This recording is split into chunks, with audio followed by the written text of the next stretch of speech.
It's popping, everybody. Kevin. George. April 25th. It is. Back from LA, well rested. Yes. Been a long week. How was your weekend? Nice and relaxing. Good shit. Now, everybody in the world, or everybody in the U.S. States, boxing's a worldwide sport, pretty recognized throughout the world. Next Saturday.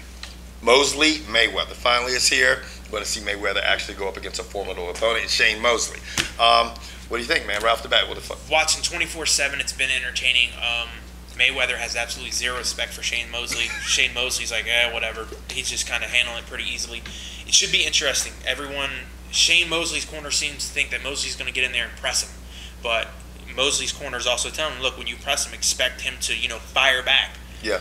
To me, that's not normally what Mayweather sees. All the highlights I see of Mayweather, when you press him, he backs up against the ropes, rolls off, hits you 2 times, and starts dancing. Yeah. I mean, if you've watched the show before, I'm not a huge fan of boxing because of fighters like this. Right. George does not like the typical boxer or skilled boxer that sticks and moves, which is boring as shit. You know what I mean? This kind of goes back to the GSP shit. Certain types of fights and matchups you just don't want to see because the shit gets boring.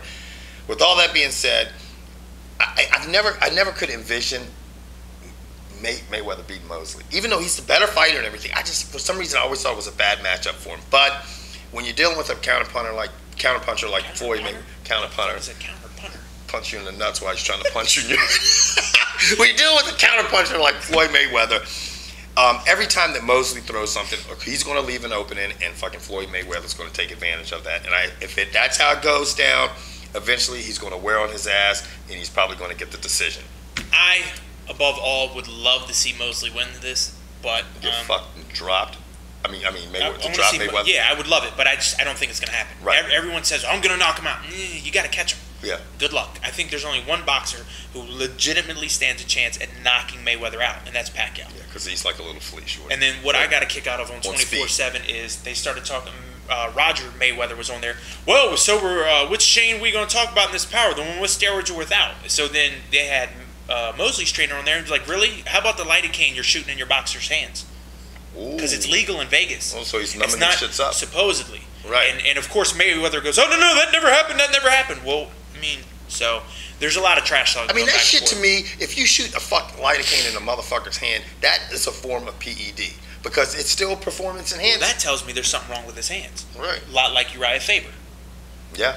Well, speaking of Urijah Faber, speaking of the WEC event, which was a pay-per-view event that was held last night. I'm happy Faber got through without breaking his hands, but it seems like he might have broken his leg. Yeah, he got this shit kicked we're going to get to that. Our boy Antonio Manuelis.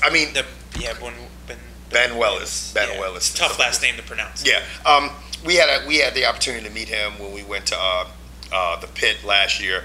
Real cool guy, real down-to-earth guy. So we obviously was in his corner pulling for him to get the win, but in fact it was quite the opposite. He was slated to fight Damasio Page, and sadly Page had to pull out because of an injury. I think that would have been a great matchup. Both guys are about the same size. Both of them fight at up-tempo pace, but instead he had to fight this guy last night who he beat at the previous fight via 11 months earlier, split decision. Mm-hmm. So we knew it was going to be a tough fight, and it was even the first round, and that was it.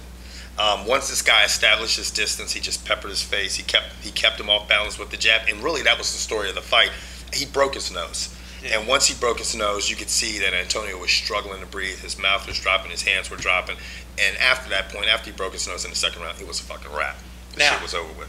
WEC offers you a weight class that the UFC doesn't have, but the UFC says they're bringing it over. That's a 145-pound weight class. So the top, Antonio fights at 145. Mm-hmm. Now the next guy, who used to be the 145-pound champion, has beat Urijah Faber twice. Right. Mike Brown got knocked out.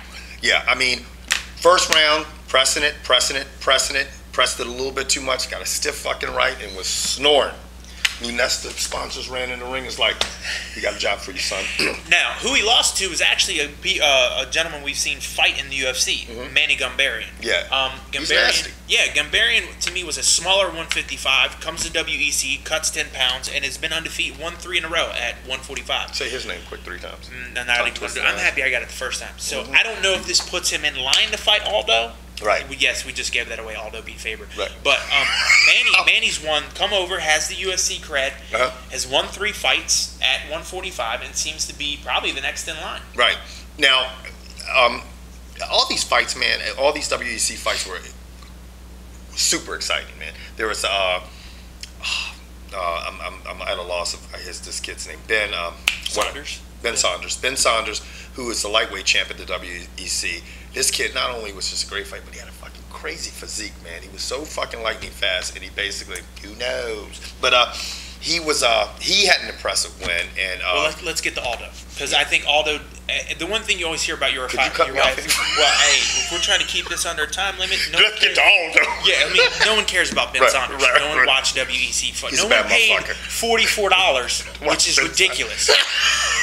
Here goes the rage, everybody. Dude, seriously, your first event, no offense to anyone in the WEC, hats off to all of you, but $44, I would have paid $20. That's why I didn't watch these fights. Sadly, as George says that, it was the best fight card that I've seen between Strikeforce and how much did you pay for it? I played $0 because I was up in the bar watching that shit for free. free. You paid a cover to get in, so you $5. Paid, yeah, that's $10. So ta-da, you paid. Anyway, Aldo kicked Faber's knee completely off. I mean, one way to stop a man with speed is to take away his base. Yeah, I mean, he dominated the fight. For all you guys that didn't get to see, Aldo and meet up with Faber, Aldo is only listed as an inch taller than Faber, but when they were in the ring, he looked a good 2 inches taller. He kept range, and you would think that he was going to use it by keeping him off balance with the jab, kind of like we saw with the Antonio fight, but he did not do that. What he did was just use nasty-ass leg kicks. He landed 10 leg kicks in the second round. That were just buttering up his fucking hamstring, got him off balance. Literally, Faber collapsed a couple times during the fight. At one point, at the end of the third round, his corner had to come out, pick up Faber, and carry his ass back over to the corner. Now, that corner man deserves every fucking penny he's getting. Now, what do you think is in Aldo's future? I think Aldo, he reminded me of, you started hearing people saying best pound for pound fighter in the world last night. You heard Joe Rogan being ultra impressed with him. I haven't seen a guy fight at that size, that impressive to me. Faber, Mike Brown, the guy Manny, they're not even close to him. When they make the transition and bring the WEC over to the UFC, I can see him staying, like we talked about, in that weight class, and eventually making a transition to the lightweight class in the UFC. And I think he'll probably run through most of the guys until he gets to the major players like Florian and BJ Penn and those guys. He's that impressive, man. I think the UFC, when you bring over the 145-pound class, I think it's time to add weight classes. Instead of making it every 15, make it every 10. Right. And add more weight classes. Give these fighters an easier way to cut weight and still have a fight. I mean, add more belts. All you're going to do is further expand your roster. Right. And totally dominate the world of MMA, much like you have already started to anyway. Yeah, I agree with that. I think it's going to be exciting. Now, one more thing with this guy, Jose Aldo. One thing that you haven't yet to see is that he's an incredible BJJ artist. You know what I'm saying? Not blowjob artist, but BJJ artist. Because I know.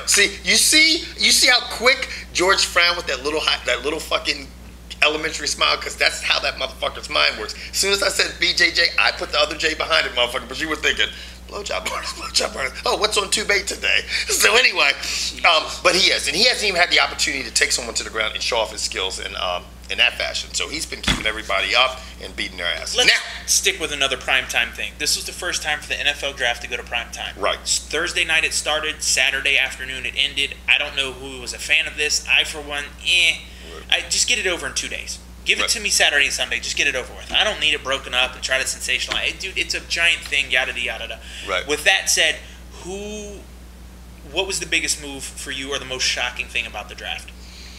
The top 4 quarterbacks. I mean, you had basically Sam Bradford who went. Right, it won. Tebow. No one, I think, saw Denver getting Tim Tebow at the 25th overall position. Everybody immediately said, okay, is Josh McDaniels a genius or a functioning retard? We will find out.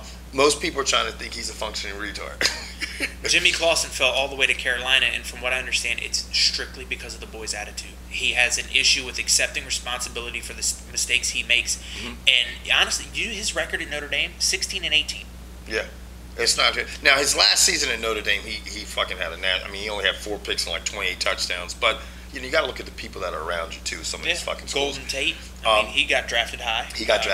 Now, Colt McCoy drops all the way to what, 85? Colt McCoy dropped all the way to 85. Cleveland. Yeah, and Cleveland has no intention of him playing next year. Which, you know what? I think Colt, honestly, at this point, Colt stands the best chance to do something. I'm not impressed with him physically. I think he's a little small. But, I mean, look at Drew Brees. Right. Drew Brees is, what, 5'9", 5'10"? Yeah, he's a small guy. I mean, overall the draft with the quarterback, I think only 15 quarterbacks were taken. I mean, you look Jevon at guys. Sneed didn't even get drafted. Jevon Sneed, who everybody was hyped up from Ole Miss, didn't get picked up on. Tony Pike, who was good, and Lefebvre. Those guys went late. You know, Tony Pike went with Tony Tyke, man, that boy could throw. But Tony Pike went to a team that already drafted a quarterback. I don't know. Well, so okay. Anyway, there was no big shakeups in the draft. Jason Campbell's now in Oakland, and he's got a shot to resurrect his career. Good luck to you. I mean, Kevin touched on it with me on the phone.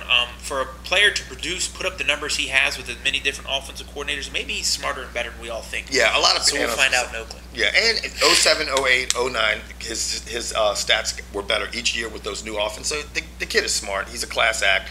And speaking of class act, Roll fell in the draft, and this is a kid who went overseas to Oxford to study, and now you're getting penalized for fucking wanting to do something productive in life. The guy wants to be a doctor and a football player. He gets drafted in the last pick of the 6th round. Maybe you guys should look at it like this guy will learn the defensive schemes quickly because he's intelligent and stay out of fucking trouble. Now, all right, hoops, which has just been crazy in the NBA. Cleveland's up 2-1, and Joakim Noah says Cleveland sucks. Well, in another 2 games when you're home, eating a popsicle, fucking chewing down popcorn, you can eat a dick. Next, Orlando's up 3-0. This series is all but over with Charlotte. Pretty much a wrap. Atlanta's up 2-1. It seems like Milwaukee's putting up more of a fight than we expected without Bogut. Right. And then that leads us to Boston. The Old Timers are up 3-0 on Miami. Yeah. I don't know who saw that. That's a big thing coming up. Once again, and we're going to talk about this a little bit more, is veterans. You know, when it comes to playoff time, man, all of a sudden, and you look at fucking Boston, they've had a tremendous amount of tenacity, and all of a sudden you got Paul Pierce balling, you got Ray Allen balling, Kevin Garnett bringing all that fire to their fucking team, and now they're 3 up, and all of a sudden you're saying, oh shit, here's the Celtics back in the running. Now, on the other side, over to the West, you got San Antonio doing this same type of shit. Coming in as a 7 seed. 7 seed. They're coming into the playoffs healthy for once. Ginobili is on fire, just knocking down shit from beyond the three-point line. They're up 2-1 on the Mavericks. Yeah, and then you got fucking Tony Parker that's playing. Yeah, so. and Brandon Roy comes back and helps his boys tie it up with Phoenix 2-2. And then Utah, who I don't think anybody expected them to I expected Denver to literally win this in 4 games, maybe 5. Instead, Denver's in the hole, down 2-1. Denver's struggling, I think, just not having George Karl's killing them. Now, what team are we leaving out? That would be my Los Angeles Lakers are struggling. And everybody's saying, it's Kevin Durant, it's Kevin Durant. It is not fucking Kevin Durant. Kevin Durant is I love Kevin Durant because he's a hometown boy. He's from right down the street here. And I want to see that guy have a tremendous amount of success in the NBA. But Kevin Durant is not the fucking problem. The Los Angeles Lakers are the problem. How about you tell me what you said before we started the show about Kevin Durant? What he's going to do? I'm going to tell you what. Move over Kobe and move over LeBron, because I tell you what, Kevin Durant is going to be the NBA superstar. He is. None of these boys were doing what he did. The NBA superstar. But anyway, I'll calm down. I think Westbrook's going to help Durant out. If Oklahoma's smart, you keep Westbrook and Durant together for as long as you possibly can. Because let me tell you what, look at Chris Paul's stats now without Tyson Chandler. Right. At this point in time, the Oklahoma City Thunder is doing something. They are keeping the LA Lakers off bounds. And inside, you're never going to beat the LA Lakers. They're running up and down the court. Yes, I'm cutting you off again because I have a short-term memory and I'll fucking forget everything. Right. They said the Oklahoma home advantage is insane. They said that is the loudest the stadium has ever been. The decibels are sick. Yep. And I'm going to tell you what, and a buddy pointed this out to me, and I hate to say this because I'm an LA Fakers. That's a wrap. Right. We're done. LA Fakers out of your mouth. Done. I can't believe that came out. Like, I didn't even mean to do that, man. Yeah, you did. I think the man upstairs just made that shit come out of my mouth. That's a the LA Lakers. If I've ever heard one. LA Lakers. If that game goes to, we're looking at the series being tied to right now. It's going to go back to the LA, and the Fakers, which they're playing like. I hate to say that about my squad, but they're just struggling like shit right now, man. They're looking slow. They're looking unenthusiastic. And you know what? The fucking Thunder is picking up momentum. They're bringing the Thunder, shorty. And we are bringing you to the end of the show. And we'll catch you guys next week. Peace. Love.